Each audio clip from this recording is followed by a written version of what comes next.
शिव को काशी सबसे प्रिय है। काशी भगवान शंकर को सबसे प्रिय है। भगवान शंकर माता पार्वती के साथ काशी में ही विहार करते हैं। वो चाहे जहां रहे लेकिन काशी को छोड़ते नहीं है बाबा। तो काशी में अब गंगा जी का किनारा है, गए नहीं? नहाना जरूर। तो काशी घाट पर दशात मेघ घाट है, यहाँ स्नान करते हैं लोग। और उसके बगल में मणिकार्णिका है, जहाँ 24 घंटे चिताओं की आग बुझती नहीं है, वो जल ही रहा है।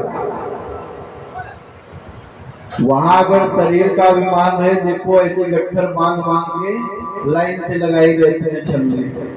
अब इनके बाद इनका नंबर आएगा, इनके बाद इनका नंबर आएगा। हाँ, वहां मणिकार्णिका घाट पे, जहां भगवान शंकर बैठकर मुर्दों के कान में राम नाम की दीक्षा देते हैं और उसे मुक्त कर देते हैं। सम है काशी।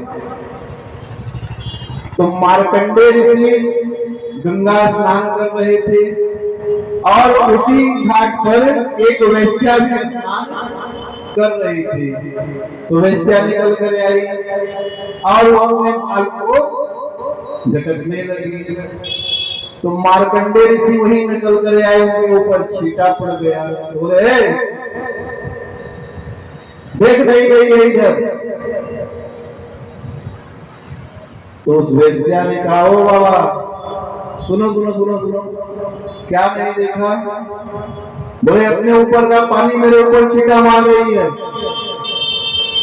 बोली सुन बाबा, जहां तू जाएगा ना वहीं मैं भी जाऊंगी। क्या बोली? जहां तू जाएगा ना बाबा वहीं मैं भी जाऊंगी। अरे काहे का इतना अभिमान करता है? तो मार्कंडेय ऋषि ने विचार किया। अब विचार जब किए तो इस निष्कर्ष पर निकले कि काशी तो सम है। यहाँ पर तो पशु पक्षी जीव जंतु भी मुक्त हो जाते हैं काशी में। तो ये और मैं तो एक ही जगह जाना है, मुक्ति तो दोनों को मिलनी है। तो सच कह रही है कि हमने अभिमान क्यों किया इसके ऊपर? अभिमान क्यों किए हम इसके ऊपर? और इतना बोले तो मार्कंडेय ऋषि बोले, जहां सब सम है अंधेर नगरी चौपट राजा, टके शेर भाजी टके शेर खाजा। जहां इतनी तपस्या करने के बाद मुझे जो गति मिलेगी और वही गति इस वेश्या को मिलेगी, तो इस नगरी में रहने से हमें क्या मतलब है? अब तो मैं काशी छोड़कर ही चला जाऊंगा, इस नगरी में मुझे रहने का कोई मतलब नहीं है। भगवान इतनी बात बोले हैं मार्कंडेय और चल दिए कि अब काशी से जब बाहर हो जाऊंगा तभी रुकूंगा, उसके पहले पलट कर भी मैं नहीं देखूंगा।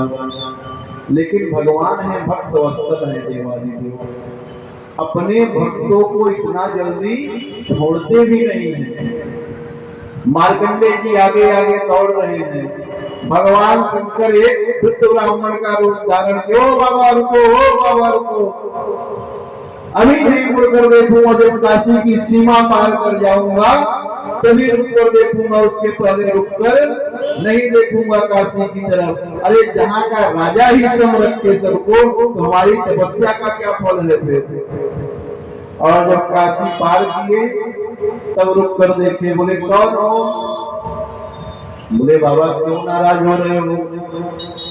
बोले नाराज होने की बात नहीं है, अरे हम इतना भजन कर रहे हैं, कीर्तन कर रहे हैं, जो गति हमें मिलेगी वही एक वेश्या को मिलेगी, तो हम यहाँ रहे क्यों? हम कहीं और भजन करेंगे जाकर। और इतनी बात बोले महाराज जब, तो भगवान शंकर ने अपनी माया से ही दो खसिहारे को प्रकट किया जिनके सर पर घास का गट्ठर रखा था। अब दोनों आ रही हैं, तो उस वृद्ध ब्राह्मण के रूप में भगवान शंकर खड़े होकर बोले, ओ देवी रुको। बोली हाँ कहिए बाबा। बोले ये दोनों गट्ठर की घास यहाँ रखो। दोनों गट्ठर की घास, वो तो भगवान की माया से मोहित थे, दोनों घास की गट्ठर को रख दिया वहां। भगवान ने कहा मार्कंडेय जी अब आप इसमें आग लगाओ। दोनों गट्ठरों में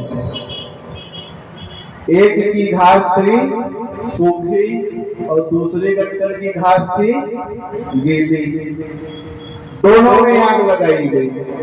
तो जो सूखा था वो तुरंत जल के राख हो गया और जो गीला था वो धीरे धीरे सुलग सुलग के जल रहा है। अब इतना दृश्य मार्कंडेय जी को दिखा रहे हैं। बोले बाबा मुक्ति तो मिलेगी दोनों को, इसमें संशय नहीं है, लेकिन जो तप कर रहा है, जप कर रहा है, ध्यान कर रहा है, उसको ये सूखे घास के समान तत्काल मुक्ति मिल जाएगी। और जो गलत मार्गों पर चल रहा है उसे मुक्ति तो मिलेगी बाबा, मुक्ति मिलने में तो बिल्कुल संदेह नहीं है।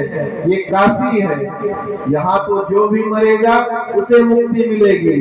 लेकिन बाबा जैसे ये सुलग सुलग के जल रहा है, तो इसी प्रकार जो गलत मार्ग पर चलेगा उसको भैरवी यात्रा को पहले झेलना पड़ेगा। भैरव के द्वारा उसे शुद्ध किया जाएगा और उसके बाद फिर वह मुक्त हो जाएगा। इतनी बात जब सुने मार्कंडेय जी तो बोले तुम कोई साधारण ब्राह्मण नहीं हो।